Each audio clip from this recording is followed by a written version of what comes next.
coming back in. Now, in the 1600s, at that time, like I was breaking down, the Europeans are coming in from the south. It's colonial America. This is some of the troops from Quebec that were going to battle from the British colony right here, like I've been breaking down. Also, map reference, Mississippi, St. Louis, Louisiana, old French Spain style map. You see they have their servants out there. And then they also all threw off the map too. Then I'm gonna come back to this map later, but you notice they got dragons and different stuff off in here. And like we're breaking down, the territory is going to be ceded by the French ultimately in the United States following the American Revolutionary War. Early European colonization, the French established the first European settlement in the Mississippi area in 1699, founding Fort Maurepas, modern-day Ocean Springs. This region was part of a much larger French colony of Louisiana.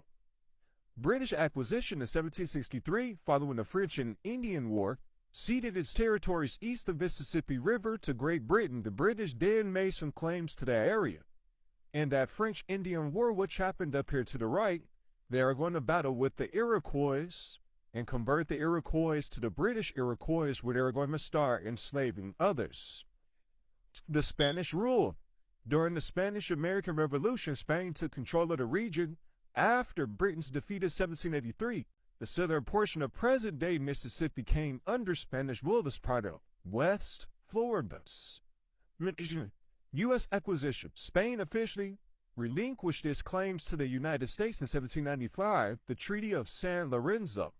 Mississippi Territory. Congress organized the Mississippi Territory in 1798.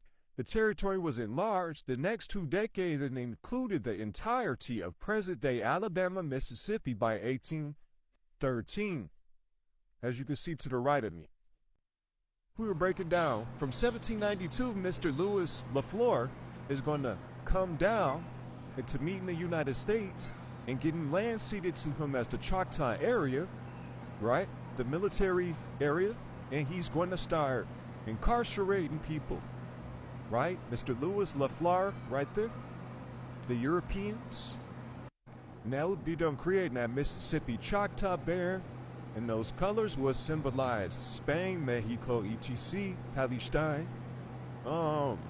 If you don't know what the Papa Bull is, which was issued and authorized the King of Portugal to enslave any Muslims and pagans and any other unbelievers perpetually, this significantly aided the Portuguese slave trade from West Africa.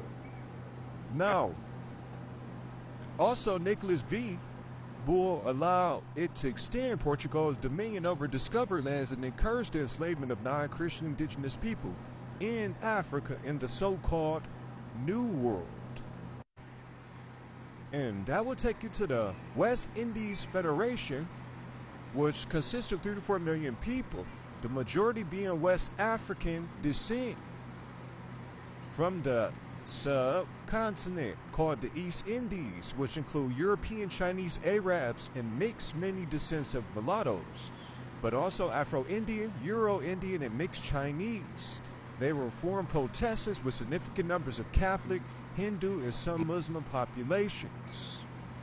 And as you can see, Grenada, Turks. And at that time in the 1600s, 17th century, fluid identity, before the concept of white was legally established, people were identified by other categories such as religion, Christian, national origin, English, Irish. Emergence of race, the legal category of white began to be constructed in colonial laws during the late 17th century, particularly Virginia. These laws created and enforced racial hierarchy that differentiated poor whites from enslaved black people, controlled the lower classes. Colonial elites utilized the concept of whiteness to prevent poor whites from aligning with enslaved and free black people against them, particularly after events like Bacon's Rebellion. Historians confirm that the medieval Europe, particularly among the elite, was more diverse than portrayed.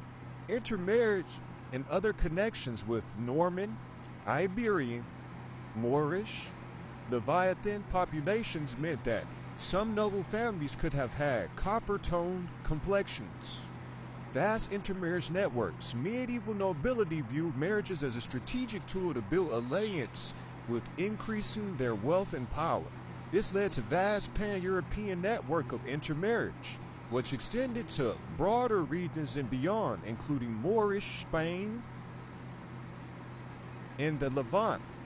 Iberian and Moorish connections. From 711 to 1492, much of Spain was ruled by North African and Arab, often called Moorish dynasties.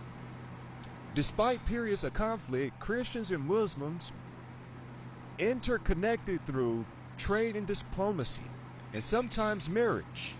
Historical sources record numerous instances, including conversation between Christians and Muslim population, which likely extended.